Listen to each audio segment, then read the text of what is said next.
Guys నమస్తే, welcome to Adalat with advocate Ramya. ఏ న్యాయపరమైన సమస్య అయినా వచ్చినా కూడా మరి వాళ్ళని తన వాళ్ళలాగా భావించి ఆ సమస్య తీరే వరకు నిలబడే ఏకైక వ్యక్తి ప్రముఖ హైకోర్టు అడ్వకేట్ ఆకుల రమ్య కుమారి గారు. మేడం నమస్తే. నమస్తే. ఎలా ఉన్నారు మేడం? బాగున్నాను. మరి ఎవరికి ఏ సమస్య వచ్చినా స్ట్రాంగ్ గా వాళ్ళకి సపోర్ట్ ఇస్తున్నారు. అండ్ వ్యూయర్స్ తరపు నుంచి, హిట్ టీవీ తరపు నుంచి thank you so much for your. Thank you welcome. Yes ma'am. ముఖ్యంగా ఇప్పుడున్న జనరేషన్లో ఎక్కువగా భార్య భర్తల మధ్య సమ్ అదర్ ఇల్లీగల్ రిలేషన్షిప్ కానివ్వండి, అవే ఎక్కువ చూస్తున్నాం. అవును. అసలు మీ యొక్క ఒపీనియన్ ప్రకారం భార్య భర్తలు అంటే ఎలా ఉండాలి మేడం? ఒకవేళ ఒకప్పుడు మనం చూసుకుంటే భార్యాభర్తలు అంటే వన్స్ ఒకసారి ఆ మ్యాచ్ వచ్చిందంటేనే వీళ్ళ మధ్య ఒక ఫీలింగ్స్ వైబ్రేషన్స్ జరుగుతూ ఉండేవి, ట్రాన్సాక్షన్ జరిగేది. ఇంకా అతనే భర్త, ఆవిడే భార్య. ఏం జరిగినా కూడా వాళ్ళిద్దరూ జీవితకాలంలో విడిపోయేవాళ్ళు కాదు. అది తర్వాత అంటే గొడవలు వచ్చినా కూడా కొన్ని రోజులు అలిగి పుట్టింటికి వెళ్ళిపోవడం, మళ్ళీ వీళ్ళంతా పెద్ద మనుషులు చుట్టాలో కూర్చొని బతిలాడి తెచ్చుకోవడం. ఈయన కానీ ఆవిడ కానీ ఏదైనా అక్రమ సంబంధాలు పెట్టుకున్నా, లేడీస్ అక్రమ సంబంధాలు చాలా తక్కువ ఉండేవి ఆ రోజుల్లో. జెంట్స్ ఒకవేళ ఉన్నా అదేదో లెవెల్ కోసం అన్నట్లే ఉండేవి తప్ప ప్రతి ఒక్కళ్ళు అలా ఉండేవాళ్ళు కాదు. ఇప్పుడు జనరేషన్ ఏమైపోయిందంటే ప్రతి ఒక్కళ్ళకి సెల్ఫ్గా వాళ్ళ ఫైనాన్షియల్ ఇండివిడ్యువాలిటీ ఉండడం కానీ, ఉండాలా వద్దా అంటే ఉండాలి. ఎందుకంటే పరిస్థితులకు తగ్గట్టు మార్పులు సహజం, జరుగుతూనే ఉంటాయి. కానీ బాండింగ్ అనేది ఎప్పుడు బంధం నిలబడాలి కదా. టెక్నాలజీ మారింది, అన్ని ఫ్రీడమ్ వచ్చినాయి, అన్నీ వచ్చినప్పుడు వాటితో పాటు వాల్యూస్ కూడా మనం కంటిన్యూ అవుతూ ఉంటే కనుక రిలేషన్స్ బాగుంటాయి. ఒకరికొకరికి ఒక హ్యాపీనెస్ ఉంటుంది. అంటే ఇవన్నీ ఎందుకు, మనం హ్యాపీగా ఉండడానికే కదా. రిలేషన్స్ లేనప్పుడు ఇవన్నీ ఉండి, వస్తువులు ఉండి యూజ్ లేదు కదా, ఫ్రీడమ్ ఉండి యూజ్ లేదు కదా. ఆ ఫ్రీడమ్ మనకు నచ్చిన వ్యక్తితో జీవితకాలం కంటిన్యూ అయ్యేలాగా ఉంటే బాగుంటుంది. అవి చాలా తగ్గిపోయినాయి. చాలా చిన్న చిన్న విషయాలకే గొడవలు అవుతున్న సిచ్యుయేషన్స్. దీంట్లో ఇప్పుడు మనం భార్యాభర్తలు అంటే ఎట్లా ఉండాలని కాదు, భార్యాభర్తలు ప్లస్ ఫోను కలిపి ఎట్లా ఉండాలండి అని మాట్లాడుకోవాలి. ఎందుకంటే ఫోను చాలా ఇంపార్టెంట్ పాత్ర అయిపోయింది ఈ రోజున కుటుంబ వ్యవస్థలో. టెక్నాలజీ ఎంత వాడుకుంటే అంత బాగుంటుంది. దానికి మించి వాడుతున్న సందర్భాలు ఉండడం వల్ల దానివల్ల విడిపోతున్న వాళ్ళు ఎక్కువ. ఎందుకంటే టైం దానికే వెళ్ళిపోతుంది, ఇన్ఫర్మేషన్ దానికే వెళ్ళిపోతుంది. ఒకరికొకరు ఆలోచించి ఏదైతే మనసులో ఉన్న విషయం అక్కడ నుంచి డిలీట్ అయిపోవచ్చు, కానీ ఒక ఎవిడెన్స్గా కన్వర్ట్ అయిపోయేసరికి వీళ్ళు చేంజ్ అయినా కూడా ఎవిడెన్స్ అలాగే ఉండిపోతుంది. అవతల వ్యక్తి మనసులో ఏముందో అది తెలియటం వల్ల, బిహేవియర్స్ తెలియటం వల్ల రిలేషన్స్ డ్యామేజ్ అయిపోతున్నాయి, ఎక్కువ ఉన్నాయి. నెక్స్ట్ అవతల వ్యక్తిని అర్థం చేసుకోవట్లే, అది అబ్బాయి అయినా అమ్మాయి అయినా. ఈ సిచ్యుయేషన్స్ ఈ రోజున కుటుంబ వ్యవస్థ విపరీతంగా విచ్ఛిన్నం అయిపోతున్న సిచ్యుయేషన్లో ఉన్నాం. ఈ టెక్నాలజీ ఇంకా పెరిగి రేపు పొద్దుట అసలు పెళ్ళిళ్ళు చేసుకోవడం అనేది లివ్ ఇన్ ఒకటే మిగులుతుంది. ఆ తర్వాత మ్యారేజ్ల సిస్టమ్ అనేది తగ్గి, అంటే పెరుగుడు విరుగుడు కొరిగా అంటాం కదా, ఇక ఇదే సిచ్యుయేషన్ వస్తుందేమో అనేది. సిచ్యుయేషన్ బట్టి మనం ఫేస్ చేయడం, దాన్ని యాక్సెప్ట్ చేయడం తప్ప చేయగలిగేది ఏమీ లేదు. సో ఈ రోజు కూడా ఒక కాలర్ లైన్ లో ఉన్నారు. తన యొక్క సమస్యకి మీరు ఎటువంటి పరిష్కారం ఇస్తారు వెయిట్ చేస్తున్నారు. Sure. కాలర్ తో మాట్లాడదామా? Hello. Hello, good morning madam. Good morning అండి, నమస్కారం. మీ పేరు? ధనలక్ష్మి మేడం. ధనలక్ష్మి గారు ఎక్కడి నుంచి కాల్ చేస్తున్నారు? Vijayawada madam. Okay, so Ramya గారు ఉన్నారు. మీ యొక్క సమస్య ఏంటో తెలపండి రమ్య మేడం గారికి. Okay madam. ధనలక్ష్మి గారు చెప్పండి అమ్మా, ఏంటి మీ ప్రాబ్లం? మేము రెంట్కుంటున్న హౌస్ ఓనర్ ప్రాబ్లం గురించి అయితే మీతో చెప్పాలని ఫోన్ చేశాను. అలాగే అమ్మా, కాస్త గట్టిగా చెప్పండి. మేడం, మేము 2 years అయింది మేడం ఈ హౌస్కి వచ్చి. సో మా ఇంటి ఓనర్ అక్క ఉన్నారు, ఆవిడ పేరు విజయలక్ష్మి మేడం. సో తన ప్రాబ్లం కోసం మీకు కాల్ చేయడం జరిగింది మేడం. చెప్పండి. వాళ్ళ హస్బెండ్ వచ్చేసి వేరే ఆమెతో వెళ్ళిపోయారు మేడం 2 years బ్యాక్. వాళ్ళకి మ్యారేజ్ అయ్యి ఎంత కాలం అయిందమ్మా? మ్యారేజ్ అయ్యి ఒక 15 అలా ఇయర్స్ అవుతుంది మేడం. అంటే బాబు 10th చదువుతున్నాడు, పాప వచ్చేసి 7th క్లాస్ మేడం. మేడం, మీరు ఒక ఓనర్ ఒక ప్రాబ్లం గురించి అడుగుతున్నారు, ఇది మీ ప్రాబ్లం కాదు. అవును మేడం. So sweet. ఎందుకంటే పక్క వాళ్ళ గురించి పట్టించుకునే ఆవిడ వీడియోస్ అవన్నీ మీరు చూస్తారు మేడం. కాదమ్మా అమ్మ, ఒక్క నిమిషం ధనలక్ష్మి గారు, ఆవిడే మాట్లాడవచ్చు కదా. అంటే తను ఇప్పుడు బయటికి వెళ్ళారు మేడం, లేదంటే మాట్లాడేవారు. నిన్న నేను ఎంక్వైరీ చేయడానికని మీకు కాల్ చేశాను మేడం. ఓకే. సో తనకి ఏం తెలియదు మేడం, ఎలా ఫోన్ చేయాలి, ఎలా కాంటాక్ట్ అవ్వాలని తెలియదు మేడం. సో స్వీట్ అమ్మా, ఈ రోజున పక్క వాళ్ళ గురించి పట్టించుకునే అంత ఓపిక ఎవరికీ లేదు. ఇలా ఒకరికొకళ్ళు సపోర్ట్ చేసుకుంటూ వెళ్తే రిలేషన్స్ అన్నా బాగుంటాయి అనేది మిమ్మల్ని అప్రిషియేట్ చేస్తున్నాను తల్లి. చెప్పండి అమ్మా, వాళ్ళ గురించి మీకు ఏం తెలుసు ఏంటి? అంటే మేము 2 ఇయర్స్ అయింది మేడం ఈ హౌస్ కి వచ్చేసి మేము రెంట్ కి. సో అప్పటి నుంచి చూస్తున్నాను తను పనికి వెళ్ళడం రావడం, పిల్లల్ని ట్యూషన్ కి తీసుకెళ్ళడం తీసుకురావడం, ఇవి తప్ప ఆమెకి రెండో ధ్యాస లేదు మేడం. ఏం చేస్తారు ఆవిడ? చీపుర్ల కంపెనీలో చేస్తారు మేడం. అవి ప్లాస్టిక్ గొట్టాలు ఉంటాయి కదా, అవునమ్మా. అవి తయారవుతాయి మేడం. దాంట్లో వర్క్ చేస్తారన్నమాట. వాళ్ళ హస్బెండ్ ఏం చేస్తాడు మేడం? వాళ్ళ హస్బెండ్ ఏం చేస్తారు? వాళ్ళ హస్బెండ్ ఇంతకు ముందు ఫైనాన్షియల్ సంథింగ్ ఎక్కడో ఆఫీస్ లో చేసేవారంట మేడం. మేము వచ్చేసరికి అతను లేరు మేడం, వెళ్ళిపోయారు అప్పటికే. ఓహో, 2 ఇయర్స్ నుంచి భార్యాభర్తలు కలిసి ఉండట్లేదు. కలిసి ఉండట్లేదు మేడం. ఎంతమంది పిల్లలు? పిల్లలు ఏం చేస్తున్నారు? 2 పిల్లలు మేడం. బాబు వచ్చేసి ఇప్పుడు 10th కి వస్తున్నాడు, పాప వచ్చేసి 7th క్లాస్ మేడం. వీళ్ళ ముగ్గురే ఉంటారా ఇంట్లో? వీళ్ళ ముగ్గురే ఇంట్లో ఉంటారు మేడం. ఎన్ని పోర్షన్స్ ఇల్లు అమ్మా అది? మేడం పోర్షన్స్ ఎన్ని? అంటే రెంట్ ఎంత వస్తుంది ఆవిడకి? 3 floors madam. 3 floors building. 2 rents వస్తాయి, మిడిల్ లో వాళ్ళు ఉంటున్నారు. రెంట్స్ వచ్చేసి ఆమె లోన్ కట్టేస్తారు మేడం. ఓకే, ఎవరి పేరు మీద ఉందా హౌస్? ఆ హౌస్ వచ్చేసి వాళ్ళ హస్బెండ్ పేరు మీద ఉంది మేడం. ఓహో, ఎన్ని ఇయర్స్ అయిందంటమ్మా వాళ్ళకు ఇల్లు కట్టి? ఇల్లు కట్టి 4 ఇయర్స్ అలా అవుతుంది మేడం. ఓకే, ఈవిడ పేరేం జాయింట్ పేరేమి లేదా అందులో? అసలు ఈమెకి కావాల్సిన సంబంధించినవి ఏమి ప్రూఫ్స్ అనేవి ఏం లేవు మేడం. అన్ని మేము ఎంక్వైరీ చేసాము, మేము కూడా వేరే వాళ్ళ సహాయంతో అన్ని చెక్ చేసి అన్ని చూస్తే అసలు ఈవిడికంటూ ఏమీ లేదంట మేడం హక్కు. అక్కడ ప్రాపర్టీలో హక్కు లేదు. ప్రాపర్టీలో అసలు ఈవిడ పేరు అనేది మెన్షన్ చేయలేదంట మేడం. ఎక్కడ అయిపోయిన మా వైఫ్ అంటే ఆ ఇల్లు ఎలా కొన్నారంటమ్మా? ఈ హౌస్ వచ్చేసి ఈవిడ కట్నం డబ్బులు కొంచెం అలా మేడం వచ్చారు, ఆవిడతో మాట్లాడతారా? అలాగే అమ్మా, మాట్లాడగలిగితే ఇవ్వండి అమ్మా. ఇస్తున్నాను మేడం. మొత్తం మాట్లాడండి మేడం. నమస్తే మేడం. నమస్తే అమ్మా, విజయలక్ష్మి గారు. ఏంటి మీ ప్రాబ్లం ఏంటో చెప్పండి అమ్మా. మేడం నా ప్రాబ్లం, నేను ఇంట్లో నుంచి వేరే అమ్మాయిని తీసుకుని వెళ్ళిపోయాడు మేడం. ఇంట్లో నుంచి వెళ్ళిపోయాడు? అంత ధైర్యంగా 16 ఏళ్ల కాపురంలో అలా వెళ్ళిపోవడానికి కారణం ఏంటి మేడం? తను వెళ్ళిపోవడానికి కారణం మేడం, నాకు ఇంట్లో తనకు కొంచెం కాల్ అవ్వడు మేడం. ఫస్ట్ నుంచి జరిగింది చెప్తున్నాను మేడం. చెప్పండి అమ్మా. ఉండకూడదు కదా. అలాగే చెప్పండి అమ్మా. నాకు ఇంట్లో తనకి కాల్ అవ్వడు సరిగ్గా. కరోనా టైంలో సరిగ్గా పనికి వెళ్ళలేదు మేడం. మీ మ్యారేజ్ ఏంటమ్మా? అరేంజ్డ్ మ్యారేజా లవ్ మ్యారేజా? Love marriage madam, arrange marriage. పెద్దల గురించి పెళ్లి. మా తాతయ్య వాళ్ళు వాళ్ళ తండ్రి వాళ్ళు గురించి పెళ్లి. ఇది ఒక్కటే ఇల్లు కొన్నారా ఇంకేమన్నా కొన్నారా? లేదు మేడం, ఇది ఫస్ట్ స్థలం కొనుక్కున్నాం. ఓకే అమ్మా. అదేంటి మరి మీ 16 ఏళ్ల కాపురం మీ పేరు కూడా పెట్టొచ్చు కదా, ఎందుకు పెట్టలా? అడిగాను మేడం. నేను ఇప్పుడు తనే చెప్పాడు అందరూ ఆడవాళ్ళే ఉన్నాయి అన్నప్పుడు నేను నా పేరు పెట్టొచ్చు కదా అని అడిగాను. అంటే పక్కన మ్యారేజ్ అయినా బావని పిలవ అలవాటు నాకు బాగా. నా పేరు కూడా పెట్టొచ్చు కదా నీకెందుకు, అది తిట్టాడు మేడం. ఇలాగ నీకెందుకు చూద్దాను అది. ఓకే, నేను సరే నా భర్తే కదా అని నమ్మేసాను. అమ్మ మీరు ఎప్పటి నుంచి పని చేస్తున్నారు అని చెప్పింది తను? నేను ఇక్కడ కాజాల దగ్గర చేస్తాను మేడం, మా దగ్గర. ఎన్ని సంవత్సరాల నుంచి అమ్మా? నేను ఇక్కడ ఇక్కడ ఉన్న బట్టి 3 సంవత్సరాలు వెళ్తున్నాను మేడం అక్కడికి. అంతకుముందు ఏమైనా వర్క్ చేసేవాళ్ళ లేకపోతే ఇంట్లోనే? అంతకుముందు కూడా వెళ్తాను మేడం, పనికైతే వెళ్తాను. ఇంట్లో ఎప్పుడు ఉండలేదు మేడం. పిల్లలు పుట్టినాక ఇంట్లోనే ఉన్నాను. అంటే విజయవాడ రావడం కొత్త నాకు. ఆ తర్వాత ఇక్కడికి వచ్చిన పిల్లలు పుట్టిన తర్వాత ఇంకెళ్తున్నాను పనికి. ఏదో పనికి వెళ్తానే ఉంటాను, తీసుకొస్తానే ఉంటాను, చేస్తానే ఉంటాను. తీసుకొచ్చిన అమౌంట్ ఎవరికి ఇస్తావమ్మా డబ్బులు? అవి ఇంట్లోనే ఖర్చు పెడతావా? ఇంట్లోనే ఖర్చు పెడతాను మేడం, నాకంటూ ఏం దాపెట్టుకోలేదు మేడం. నేను నాకంటూ అని ఇది. మీరిద్దరు ఎప్పటిదాకా హ్యాపీగా ఉన్నారు మేడం? ఇల్లు కట్టుకున్నా కూడా కొంచెం చిన్న చిన్న గొడవలు, అది భార్య భర్తకు సంబంధించింది కదా అని చెప్పి అది నేను అంత పట్టించుకోలేదు మేడం. ఇంకా ఈ తను పాస్పోర్ట్ తయారు చేయించుకున్నాడు. ఏంటిదమ్మా? పాస్పోర్ట్ మేడం, అంటే పాస్పోర్ట్ చేయించుకున్నాడు. ఓకే, దాని గురించి చేయించుకున్నాడు మేడం. అది నాకు బయటపడింది, నాకు చదువు లేదు.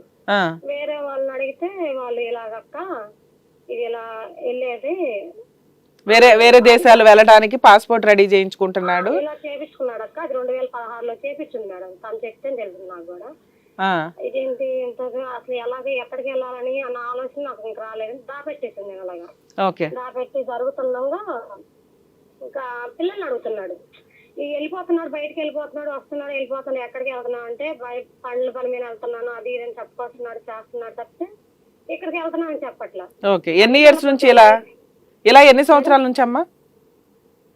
రీసెంట్ గానే మేడం, చిన్న చిన్న గొడవలు జరుగుతున్నాయి. ఇంకా ఈ కరోనా టైం నుంచి పనికి వెళ్ళటం పూర్తిగా మానేశాడు. చేస్తున్నాడు అని అంటున్నాడు తప్పితే ఏది చేయట్లేదు సార్. ఇంకా ఇంటికి లోన్ తీసుకొని ఉన్నాం 10 లక్షల దాకా. 9 లక్షలు అయినాయి. అది వడ్డీలు పెరుగుతున్నాయి, కట్టుకొస్తున్నా కానీ వడ్డీలు పెరుగుతున్నాయి అని తిడుతున్నా. అంటే వాళ్ళు అరుస్తున్నారు నన్ను బ్యాంక్ వాళ్ళు. ఆడేమో ఫోన్ ఎత్తడమ్మా, నువ్వేమో ఇలాగా మమ్మల్ని ఇప్పుడు ఏంటి లోన్ అతని అకౌంట్ నుంచి క్లియర్ అవుతుందా? నేను వెళ్ళి కడతాను మేడం లోన్. అదే అతని అకౌంట్ కి అటాచ్మెంట్ ఉంది, నువ్వు రెగ్యులర్ గా క్యాష్ రూపంలో తనకే మేడం. నువ్వు వెళ్ళి క్యాష్ రూపంలో కడుతున్నావు. అవును మేడం. ఆ రిసిప్ట్లన్నీ జాగ్రత్త చేసుకుంటున్నావా? ఉన్నాయి మేడం. ఓకే, ఇప్పుడు చెప్పండి అమ్మా. అలాగా చేస్తుంటే నేను ఇంకా పిల్లల్ని పోషించలేక, బాబు కొంచెం ప్రాబ్లం ఉంది, అలాగా ఏంటని అడుగుతుంటే పెద్ద మనుషులో కూర్చుంటేనేమో ఊరి దగ్గర కొంచెం పొలం ఉంది మేడం. ఆ పొలం నా దగ్గర ఏదో బంగారం ఉంది అని అంటున్నాడు. అది వాస్తవే మేడం, మీ దగ్గర చెప్పకూడదేమీ లేదు. చిన్నది చేదు ఉంది మేడం, నాన్నతాడు, ఒంటిపేట నాన్నతాడని ఒక చైన్ ఉంది మేడం. అయ్యి బంగారమా? తను వేరే వాళ్ళు మనకు డబ్బులు ఇవ్వాలి, వాళ్ళు డబ్బులు ఇచ్చినప్పుడు ఇస్తానని తీసుకొచ్చి పెట్టాడు మేడం నా దగ్గర. ఓకే. అయితే వాళ్ళు ఇవ్వలేదు అని నా దగ్గర ఉంచేశాడు. తను ఉన్నప్పుడు వెళ్ళిపోయాడు కదా ఇంక సడన్ గా. ఇంక ఇవి నన్ను అడగలేదు. ఇంకా వెళ్ళిపోయిన తర్వాత ఇంకా ఇలాగే గొడవ పడుతున్నా, బంగారం ఇవ్వు అది ఇది అని అంటున్నారు. కానీ నాకు బంగారం ఇచ్చేది, నువ్వు ఎందుకు చేస్తున్నావు ఇలాగా, చెప్పకుండా వేరే అమ్మాయిని పెట్టుకుని ఇలా చేస్తున్నావు అన్నప్పుడు ఇంకా వెళ్ళిపోయాడు బయటికి. వేరే అమ్మాయి ఎవరమ్మా? నీకేమైనా తెలుసా అమ్మాయి ఎవరు ఏంటి అని? నీకు ఎలా తెలిసింది అక్రమ సంబంధం గురించి? రికార్డు మేడం, ఫోన్ లో నాకు నైట్ కొంచెం గొడవ అయింది. నేనుండి పిల్లలు ఉన్నారు, పిల్లల ముందు ఇది కరెక్ట్ కాదు, మాట్లాడుకున్నాం, కావాలంటే నీకు నేను టైం ఇస్తాను, పిల్లలు పడుకున్నాక మాట్లాడుకుందాం అంటే నన్ను అర్ధరాత్రి లేపాడు. నీ ఫోన్ ఇచ్చేసాను, నా ఫోన్ ఇచ్చేసాను మేడం. నా ఫోన్ ఇచ్చేసిన తర్వాత నా ఫోన్ అంతా చెక్ చేసుకున్నాడు. ఇప్పుడు నన్ను తప్పుడుగా సృష్టించాడు కదా, 10 మందితో తిరుగుతున్నా అని ఆ అమ్మాయి అఫైర్ పెట్టేసిందా నేను. అదేంటి అసలు అమ్మాయి ఎవరో దొరికిందా నీకు? తన రికార్డు అందరూ విన్నారు కదా మేడం. నా ఫోన్ ఒకటి పోయింది, అందరి దగ్గర ఉన్నాయి అనుకున్నారు రికార్డులు. ఇదేంటంటే మాకు కర్మ ఏంటంటే అందరి దగ్గర ఫోన్ అందరూ పాడైపోయినాయి. ఆ ఫోన్ రికార్డులో ఉన్న ఫోన్. అబ్బా, అందరూ ఒకేసారి పోయినాయా? లేదు మేడం, అందరూ ఒకసారంటే మా అక్కయ్య కూతురిది డిస్ప్లే కనిపించట, అమ్మాయి దగ్గర రికార్డు ఉందా అని అన్నారు. ఓకే. నా ఫోన్ కూడా ఉంది మేడం ఇప్పుడు కూడా. మీ ఆయనకి వేరే వ్యక్తితో ఉన్న అక్రమ సంబంధం ఫోన్ రికార్డు నీ దగ్గర ఉంది, తీరా చూస్తే ఫోన్ డ్యామేజ్ అయ్యింది, దానివల్ల నువ్వు ప్రూవ్ చేయలేకపోతున్నావు. అతను ప్రూఫ్ చేయలేకపోతున్నా. ఇప్పుడేం పబ్లిక్ తనే చెప్తున్నాడు ఉంది. ఏం చేసుకుంటావో చేసుకో, ఏం చేసుకుంటావు చేసుకో, కోర్టు ద్వారా పోతావా కోర్టు ద్వారా పో, నేను అట్నే వస్తా, లేకపోతే నీ సాగు నువ్వు సాగు. తనే చెప్తున్నాడు, నాకు పాప పుట్టింది అని తనే చెప్తున్నారు ఇప్పుడు. సరే అమ్మా, ఇప్పుడు మీ ఆయన వెళ్ళిపోయి 2 years అవుతుంది, నువ్వు ఏమైనా కేసులు ఫైల్ చేసావా? ఏం కేసులు ఎందుకు ఖాళీగా ఎందుకు కూర్చున్నావు? కనీసం నీ హక్కుల కోసం నువ్వు ఫైట్ చేయాలి కదా. వెళ్ళాను మేడం, సంవత్సరం తిరిగాను మేడం, పోలీస్ స్టేషన్ పోయాను, దిశాకి వెళ్ళాను. ఎఫ్ఐఆర్ ఏదైనా అయిందా?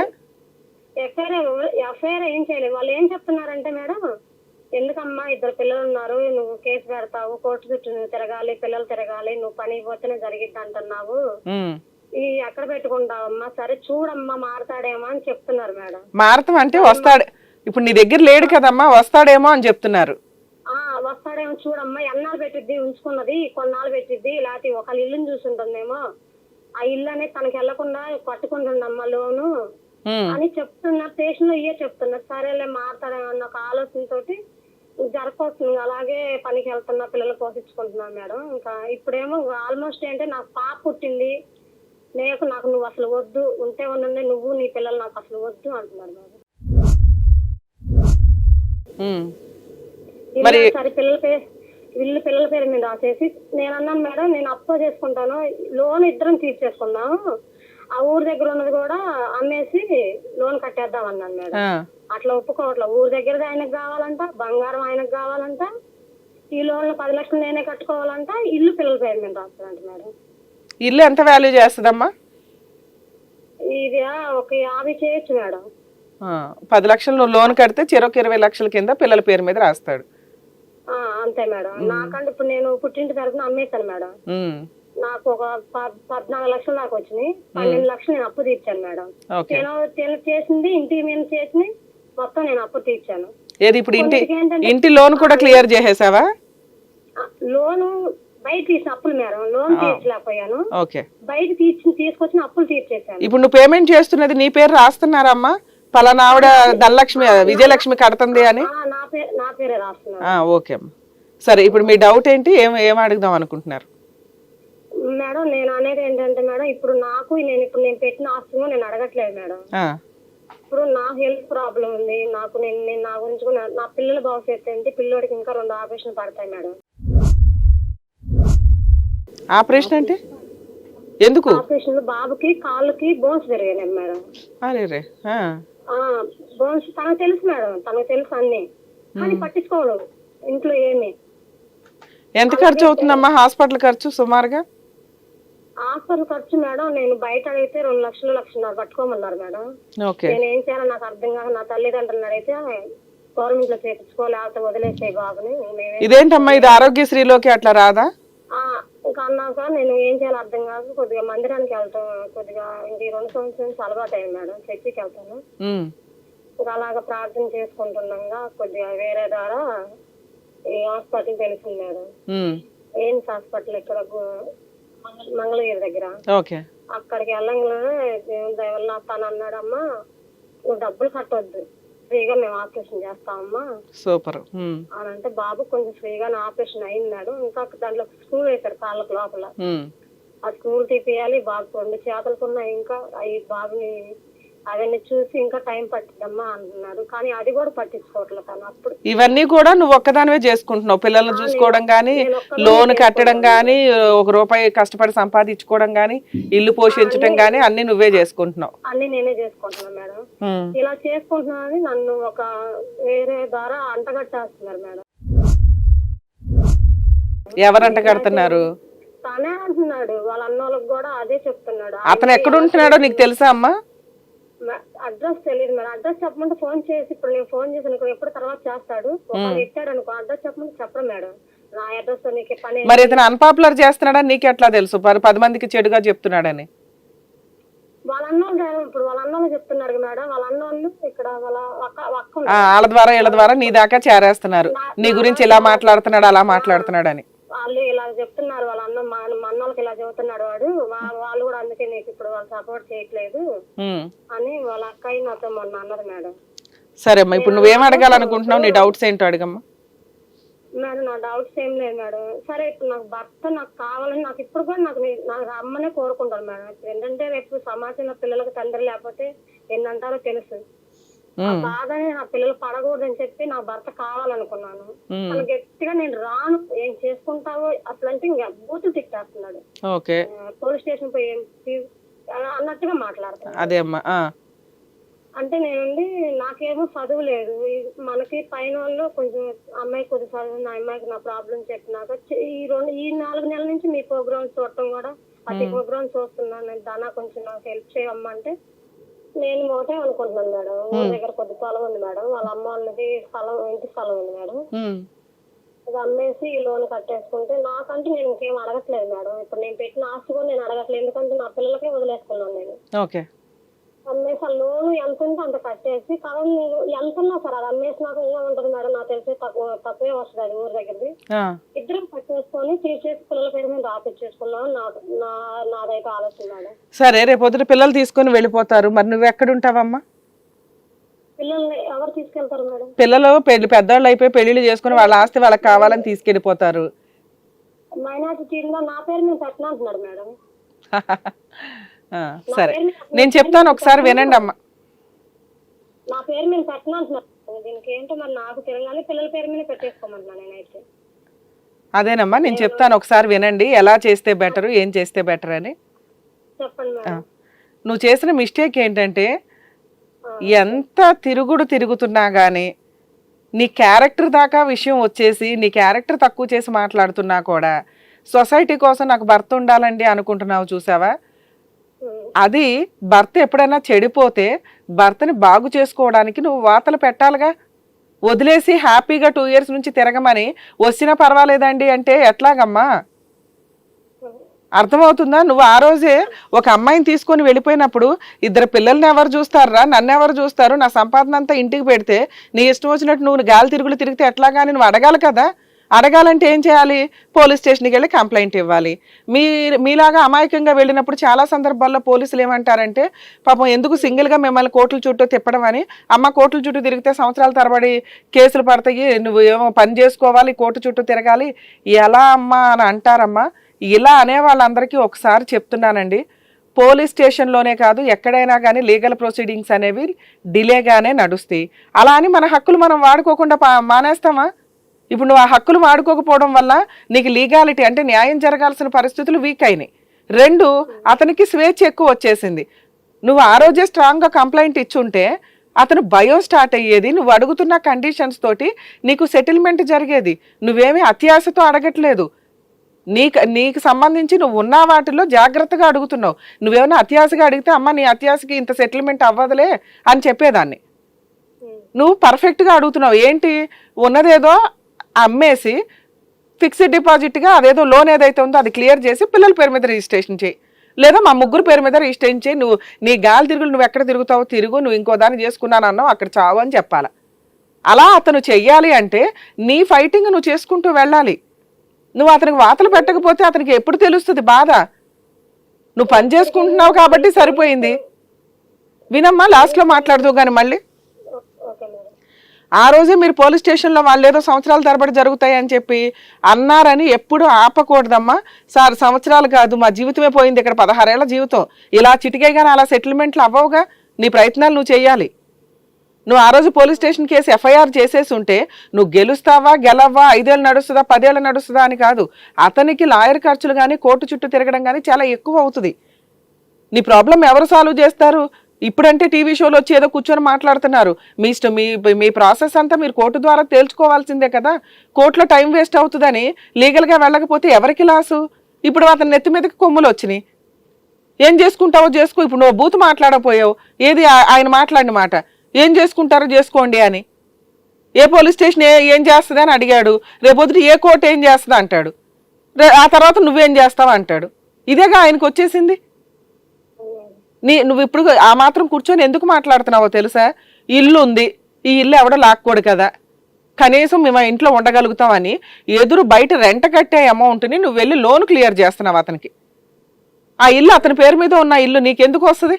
నువ్వు లోన్ క్లియర్ చేసావు 10 లక్షలు. నిన్ను ఇందాక నుంచి నీ పేరు రాయించమ్మా అని ఎందుకు అంటున్నానంటే, ఒకవేళ నిన్ను బయటికి తరిమేస్తే ఇది నా ఇల్లు అని నువ్వు కనీసం ఎవిడెన్సులు చూపించుకొని, ఇదిగోండి నేను ఇంత లోన్ క్లియర్ చేశాను, అతను అప్పు ఇంత క్లియర్ చేశాను అని చూపించుకోవడానికి ఉంటుంది. కోర్టులో కేసులు గెలవడానికి ఉంటుందని. నువ్వు అప్పుడు కూడా కేసు వేసేలాగా లేవు. అసలు నేనే ఎవరిని కేసులు వేయొద్దని చెప్తా. కోర్టుల చుట్టూ తిరక్కండి, ఫ్యామిలీ మ్యాటర్స్లో ఏదో ఒకటి కుదిరితే సెటిల్ చేసుకోండి అని. ఇన్ కేస్ సెటిల్మెంట్ అవ్వట్లా, అప్పుడు నీ హక్కులు నువ్వు వాడుకోవాలి.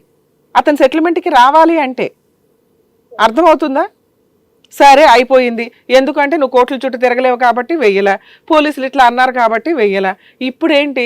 ఇప్పుడు కూడా నువ్వు ఒక మంచి ఆఫర్ ఇస్తున్నావు. నీ ఆఫర్ వాల్యూ, నీ వాల్యూ అతనికి తెలియాలి కదా. అరే ఇంత మంచి ఆఫర్ ఇస్తుంది, నేను కోర్టుల చుట్టూ తిరగడం కంటే కూడా ఈ అమౌంట్, ఆ అమ్మాయి కోర్టుకు వెళ్ళినా ఇది సెటిల్మెంట్ ఇలాగే అవుతుంది, ఇంకా అంతకంటే కోర్టుల చుట్టూ తిరగాల్సిన అవసరం లేకుండా తను నాకు ఈ ఆఫర్ ఇస్తుంది, ఇందులో నేనేం వాడుకోవాలి అని అతను ఆలోచించాలి. అంటే నువ్వు లీగల్గా వెళ్ళాలి కొంత. ఇప్పుడైనా మీరు చేయాల్సిన పని ఏంటో చెప్తానమ్మా. మీరు కొంచెం రియలైజ్ అవ్వండి. ఇన్ని పనులు చేస్తున్నావు కదా, కష్టపడుతున్నావు, రూపాయి తీసుకొస్తున్నావు, ఒక అప్పు క్లియర్ చేస్తున్నావు, 2 పిల్లల్ని పోషిస్తున్నావు, అందులో పిల్లోడికి హెల్త్ బాగోపోయినా అంత రిస్క్ తీసుకుని నువ్వు ఒక్కదానివే అన్నీ చేసుకుంటున్నావు. ఈ 2 years నుంచి ఎదురు నీ క్యారెక్టర్ అసాసినేషన్ చేస్తున్నారు. అయినా నువ్వు పోరాడుతున్నావు అంటే నువ్వు ధైర్యం గల్లా అమ్మాయివి. అలాంటప్పుడు నీకేమీ తెలియదు, సైలెంట్గా నీ ఒక్క పని తెలియకపోతే అట్లా లీగల్గా వెళ్ళటం అనేది తెలుసుకోండి. ఇన్ని పోరాటాల్లో నువ్వు ఆల్రెడీ విజయలక్ష్మి అని పేరు పెట్టుకున్నావు. విజయంగా నువ్వు వెళ్తేనే ఇది అన్ని సక్సెస్ వస్తుంది. అర్థమవుతుందా? లీగల్ ప్రొసీడింగ్స్ నువ్వు అడుగుతున్నది ఏంటి? అతను ఏమంటున్నాడు, ఇల్లు నా పేరు మీద ఉంది, నువ్వు ఈరోజు ఫైటింగ్ చేయకపోతే ఇల్లు నా పేరు మీద ఉంది నాకు ఇచ్చేయని అంటాడు. నువ్వు ఆల్రెడీ లోన్ కడుతున్నావు, నువ్వు కొంచెం ధైర్యంగానే ఉంటావు కాబట్టి నేను ఇల్లు ఖాళీ చేయను, ఏం చేసుకుంటావో చేసుకో అంటావు. సొంత ఇంట్లో నువ్వు ఉండగలవు తప్ప నీ భర్త పేరు మీద ఉన్న ఇంట్లో నీ పేరు మీదకి అది మారదు, రిజిస్ట్రేషన్ అవ్వదు. ఎప్పుడు అవుతుంది? అతను విల్లింగ్గా నీ పేరు మీదకి రిజిస్ట్రేషన్ చేసినప్పుడు. కొంతమంది ఏం చేస్తారు, నువ్వు చెప్తున్న ఏరియాలు కానీ ఏదన్నా కొన్ని ఇట్లా లిటిగేషన్ ప్రాపర్టీలు కొనేస్తారు. ఎవడికి రౌడీ బ్యాచ్లకి అమ్మేస్తే ఏం చేస్తావు నువ్వు? అంటే అతని ఇంట్లోకి రానివ్వు, నువ్వు ఇల్లు ఖాళీ చేయవు. 50 లక్షల ప్రాపర్టీ 10 లక్షలు నువ్వే లోన్ క్లియర్ చేసావు. వాడికి ఏమి చేయం కూడా కుట్టట్లేదు అతనికి. రేపు పొద్దుట దాన్ని 30 లక్షలకు 20 లక్షలకు అమ్మేస్తాడు. అతనికి న్యాయం జరగకపోయినా పర్వాలా, నీకు రూపాయి రాకూడదు అంతే అతని ఉద్దేశం అనుకో. ఏం చేస్తాడు? ఎవడికి 30 లక్షలకు అమ్మేస్తాడు. అప్పుడు ఆ కొనుక్కున్న వాడికి 20 లక్షలు కలిసి వచ్చినట్టే కదా. ఆ రౌడీయిజం చేసుకుని నిన్ను ఖాళీ చేయిస్తాడు. అయిపోయే. సో ఆ సిచ్యుయేషన్ వచ్చేదాకా చేసుకో మాకు. అదంటూ ప్రాపర్టీ అయిపోతే ఇక ఇంతే. సో ఇవి ఇప్పుడు నువ్వు అడిగిన ఆఫర్ జరగాలి అంటే నువ్వు అడిగే ఆఫర్ ఏంటి? అమ్మ ఒక చిన్న ప్రాపర్టీ ఉంది, ఆ ప్రాపర్టీతో ఈ లోన్ క్లియర్ చేయమనండి, 2 పిల్లల పేరు మీద రిజిస్ట్రేషన్ చేయమనండి. 2 పిల్లలు అంటే మీరే, వాళ్ళిద్దరు మైనర్స్ కాబట్టి మీ పేరు మీద గార్డియన్గా నడుస్తుంది. అది కూడా రాంగేనమ్మా. మీ 3 పేరు మీద రిజిస్ట్రేషన్ అవ్వాలి, గుర్తుపెట్టుకోండి. ఎందుకంటే ఈరోజు 16 ఏళ్ళు ఉన్న 16 సంవత్సరాలు కాపురం చేసిన భర్తే నిన్ను రోడ్డు మీద పడేశాడు. పిల్లలు ఎవరమ్మా? ఇంకో 10 ఏళ్ళు అయితే ఆడదారి వాళ్ళు చూసుకుంటారు. మా నాన్న ఇచ్చిన ఆస్తి మాకు ఇచ్చేయంటే మళ్ళీ అప్పుడు రోడ్డు మీదకి వెళ్తావా? నీ తదనంతరమే పిల్లలకి. అర్థమవుతుందా? లేదా 3 ఈక్వల్గా షేర్ చేసుకుంటే కనీసం ఎవరి ఫ్లోర్లో వాళ్ళు ఉండడానికన్నా ఉంటుంది, హక్కు ప్రకారం మాట్లాడుకున్నా. సో నీ కండిషన్స్ అతను ఒప్పుకునేదాకా నువ్వు పోరాటం చేయాల్సిందే. ఏముంటే కోర్టులో కేసు నడుస్తుంది, నడవని. అప్పుడప్పుడు నీ రిక్వైర్మెంట్ ఉన్నప్పుడే కోర్టుకు వెళ్ళండి. అలా కరెక్ట్ అడ్వకేట్ని పెట్టుకోండి. అడ్వకేట్ ఫీజులు ఇచ్చుకోలేకపోతే గవర్నమెంట్ లాయర్ని పెట్టుకుందరు. కానీ ఏం చేయాలో ఇప్పుడు చెప్తాను. ఈ లీగల్ ప్రాసెస్ నువ్వు స్టార్ట్ చేస్తేనే అతనికి వాత పెట్టిన దాని అవుతావు. నీ కండిషన్స్ ఒప్పుకొని అతను సెటిల్మెంట్కి వస్తాడు. నీ కండిషన్స్ తప్పు కండిషన్స్ కావు, రాంగ్ కండిషన్స్ అయితే నేనే చెప్తా. ఏమ్మా అతను జీవితకాలం సంపాదించింది నీకు ఇచ్చి రోడ్డు మీదకి పోవాలా అని. కానీ నువ్వు అడుగుతున్నది లోన్ క్లియర్ చేస్తున్నావు, పద్ధతిగా పిల్లల్ని చూసుకుంటున్నావు, అనారోగ్యం ఉన్న పిల్లల్ని వదిలిపడేసి ఎవరితోనో లేచిపోయి వెళ్ళిపోయాడు. సరే అతని జీవితం అతను చూసుకుంటున్నాడు, చూసుకొని అతనికి స్వేచ్ఛ కావాలి అంటే బాధ్యతలు కూడా క్లియర్ చేసుకోవాలి. అర్థమవుతుందా? సో ఇప్పుడు నువ్వు చేయాల్సిన పని ఫస్ట్ పోలీస్ స్టేషన్కి వెళ్ళి కంప్లైంట్ ఫైల్ చేయమ్మా. వాళ్ళు మళ్ళీ ఇదే సుత్తి చెప్తారు. చెప్పినప్పుడు సార్ ఆల్రెడీ 2 years నుంచి మీరు చెప్తున్నట్లు నేను విన్నాను, అతను ఎటువంటి సెటిల్మెంట్కి రావట్లేదు, కనీసం పిల్లోడికి ఆపరేషన్లు జరిగితే కూడా వచ్చి బాధ్యతగా నుంచోలేదు. ఇలాంటి వ్యక్తితో ఇక కంటిన్యూ అయ్యే వ్యవహారమే కాదు, క్షమిద్దామని నేను అనుకున్నా. ఎప్పుడు మా వాల్యూ తెలుసుకొని అతను తెలుసుకొని మా దగ్గరికి వచ్చినప్పుడు. తప్పు చేసినోడే వద్దు అంటుంటే నాకేం అవసరం అండి? ఎవరు తప్పు చేశారనేది కోర్టు డిసైడ్ చేయనివ్వండి. తిరుగుతాం కోర్టు చుట్టూ. ఇంట్లో కూర్చునే కంటే మధ్య మధ్యలో కోర్టుకే వెళ్తాం న్యాయం కోసం. పోలీస్ స్టేషన్కి వెళ్ళి కంప్లైంట్ ఇవ్వండి అమ్మా. వాళ్ళకి అదే చెప్పండి, ఈ 16 ఏళ్ల నుంచి ఎన్ని కష్టాలు పడ్డావు, ఈ లోన్ క్లియర్ చేస్తున్న విషయము, అక్రమ సంబంధం పెట్టుకున్న విషయం, పిల్లలకి ఇంత జరుగుతున్న అతను ఇర్రెస్పాన్సిబుల్గా ఉన్నవి, అలాగే అతను అతని అమ్మా నాన్న మిమ్మల్ని ఏదైనా హింసించుంటే మీరు పోలీస్ స్టేషన్లో కంప్లైంట్ పెట్టినప్పుడు ఇవన్నీ చెప్పిన తర్వాత వాళ్ళు అతనికి ఫోన్ చేసి పిలుస్తారు. ఆ టైంలో నీకు సెటిల్మెంట్ అవ్వడానికి అవకాశం ఉంది. 2-3 కౌన్సిలింగ్స్ అవ్వని, నువ్వు సెటిల్మెంట్కే కూర్చో, లోన్ క్లియర్ చెయ్యి, ప్రాపర్టీ మా 3 పేరు మీద రాయి, మ్యూచువల్ డైవర్స్ ఇచ్చేస్తాను. నీకు డైవర్స్ ఇచ్చే ఉద్దేశం లేకపోతే మా దగ్గరికి నువ్వు రామాకు, నీ దగ్గరికి మేము రాము, మేము ఏ కేసులు వేయం. కానీ ఇంత ప్రాపర్టీ ఇచ్చేటప్పుడు ఖచ్చితంగా డైవర్స్ అడుగుతాడమ్మా. నేను డైవర్స్ ఇవ్వను, నాకు ఆస్తి కావాలంటే కుదరదు. ఇది కొంచెం మీరు ఆలోచించుకోండి. లేదు మేడం నాకు డైవర్స్ ఇచ్చే ఉద్దేశం లేదు అంటే మీరు అతనికి చెప్పండి మీ కండిషన్స్. ఇదిగో నేను డైవర్స్ ఇవ్వను, ప్రాపర్టీ పిల్లల పేరు మీద నా పేరు మీద రాయి, లోన్ క్లియర్ చేయి, నేను ఏ కేసులు వేయను, నీ దారి నువ్వు నా దారి నేను ఉంటాను, నీకు ఎప్పుడు రావాలనిపిస్తే లైఫ్లో అప్పుడు రా, భవిష్యత్తులో నీ మీద ఎటువంటి కేసులు ఫైల్ చేయం అని రాసుకొని ఒక అగ్రిమెంట్ రాసుకొని ఎవరి లైఫ్ వాళ్ళు లీడ్ చేయడానికి చూడండి. ఇవి ఇస్తాను కానీ నాకు డైవర్సే కావాలి అంటే అప్పుడు ఆలోచించండి అతను చెప్పే ప్రపోజల్కి. అసలు నాకు డైవర్సే కావాలి, నేను నీకు ఏమి ఇవ్వను, ఇప్పుడు నువ్వు అన్నట్లుగా ఆ ప్రాపర్టీ అమ్మను, ఎదురు నాకు గోల్డ్ కావాలి, నువ్వే లోన్ క్లియర్ చేసుకో అని అన్నాడే అనుకో, అది ఆయన ఇచ్చేదే ఉంది, వాళ్ళ కాకపోతే రేపైనా పిల్లల పేరు మీదకి వెళ్తుంది, కోర్టులోనే చూసుకుంటానని అప్పుడు ఎఫ్ఐఆర్ చేయించు. పోలీస్ స్టేషన్లో నువ్వు కంప్లైంట్ ఇచ్చినాక అతన్ని పిలిపిస్తారు, 2-3 కౌన్సిలింగ్స్ అయితే నీకు నచ్చినట్టుగా అయితే ఓకే, లేకపోతే ఎఫ్ఐఆర్ చేయించు, కేసు నడుస్తూ ఉంటుంది. ఇందులో నీకు సగం వరకు పోలీసులు హెల్ప్ చేస్తారమ్మా, రిమైనింగ్ సగం పబ్లిక్ ప్రాసిక్యూటర్ హెల్ప్ చేస్తారు కోర్టులో కేసు వచ్చిన దగ్గర నుంచి. తరువాత డీవీసీ కేసు అని ఒకటి ఉంటుందమ్మా, అక్కడ కూడా మీకు గవర్నమెంట్ లాయర్నే ఇస్తారు. ఈ 2 కేసులు ఇంకేం వేయి మాకు. డీవీసీ డొమెస్టిక్ వైలెన్స్ కేసులో పిల్లల మెయింటెనెన్స్ అడగండి. అప్పుడు అతను ఏమంటాడంటే ఇంటికి రెంట్లు వస్తున్నాయండి అంటాడు. అర్థమవుతుందా? ఇంటికి రెంట్లకి లోన్ క్లియర్ అవుతుందండి, నేను పిల్లల్ని పోషించాల్సి వస్తుంది, పిల్లల ఆరోగ్యం బాగుండలేదు, మెడికల్గా ఇప్పుడు కొంతమంది ఏదో నీకు అదృష్టం కొద్దీ దొరికారు, నీకు ఆపరేషన్ ఫ్రీ అయ్యింది. అన్ని సందర్భాల్లో అన్నిసార్లు హెల్ప్ దొరకదు కదా. నెల నెల మెయింటెనెన్స్ కావాలి అని చెప్పి మీరు డీవీసీ కేసు కూడా ఫైల్ చేస్తే ఇవి నడుస్తూ ఉండగా మీరన్న కండిషన్స్కి మ్యాటర్ సెటిల్మెంట్ అవుతుంది.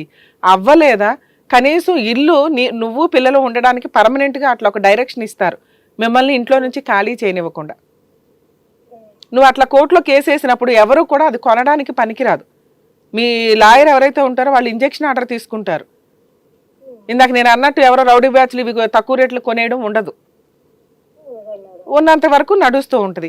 ఇవన్నీ ఎవరు చేయాలి మేడం మాకు అంటే, నీ కష్టం నువ్వు కొంచెం ముందుకు వచ్చి పోరాడతేనే తల్లి నీకు న్యాయం జరిగింది. అర్థమవుతుందా?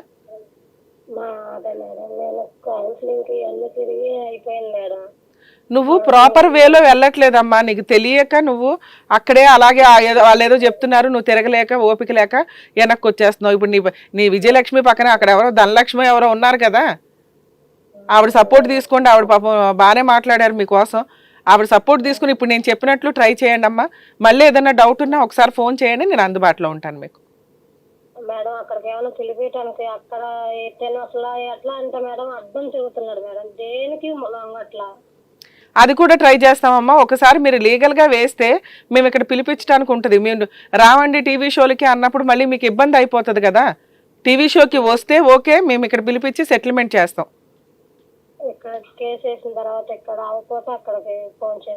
ఎందుకంటే మీరు లీగాలిటీ సపోర్ట్ కూడా వాడుకోవాలమ్మా. ఆయనకి రెండు వైపులా మీరు ప్రెజర్ పెంచితేనే మేము ఏదైనా పిలిచినా అతను ఓకే సెటిల్మెంట్ అక్కడ అవ్వట్లేదు ఇక్కడన్నా అవుతుందేమో అని ట్రై చేస్తాడు. నీ ప్రయత్నాలు నువ్వు చేయి, మేము కూడా ఒకసారి ఫోన్ చేసి పిలిపించడానికి చూస్తాం. సరేనా? ఆల్ ది బెస్ట్ అమ్మా, జాగ్రత్త.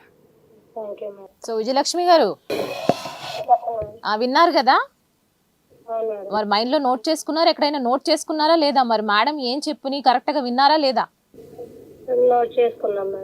మంచిది, మరి లీగల్ గా వెళ్ళండి. All the best. ఏమైనా ఉంటే మళ్ళీ కాల్ చేయడానికి ట్రై చేయండి. మేడం చాలా మందికి ఉండే డౌట్ ఏంటంటే లీగల్ ప్రాసెస్కి వెళ్తే సంవత్సరాల తరబడి కేసులు పడతాయండి అని. అసలు వెళ్ళకపోతే అతను రిలాక్స్ గా కూర్చుంటాడు. కనీసం లీగల్ ప్రొసీడింగ్స్ స్టార్ట్ చేస్తే నడిచేవి నడుస్తూ ఉంటాయి. సెటిల్మెంట్ చేసుకోవడానికి అతనిలో కొంత, ఎవరైనా మాట్లాడడానికి ఇలా మాట్లాడతారు కానీ ఒక్కసారి మన మీద ఒక లీగల్ కేసు ఉంటే మనం సైలెంట్ గా ప్రశాంతంగా పడుకోగలమా? పడుకోలేంగా. ఆ టెన్షన్ ఉంటుంది. ఖచ్చితంగా వాడుకోవాలి. ఆవిడ చెప్పేవాళ్ళు కొంచెం ఏంటంటే కోర్టులో సంవత్సరాల తరబడి పడతాయి అని చెప్తే హక్కు క్లైమాక్స్, ఇంకా అంతకంటే ఆవిడకి వేరే ఆప్షన్ లేనప్పుడు లీగాలిటీని వాడుకోవడమే బెస్ట్ ఆప్షన్.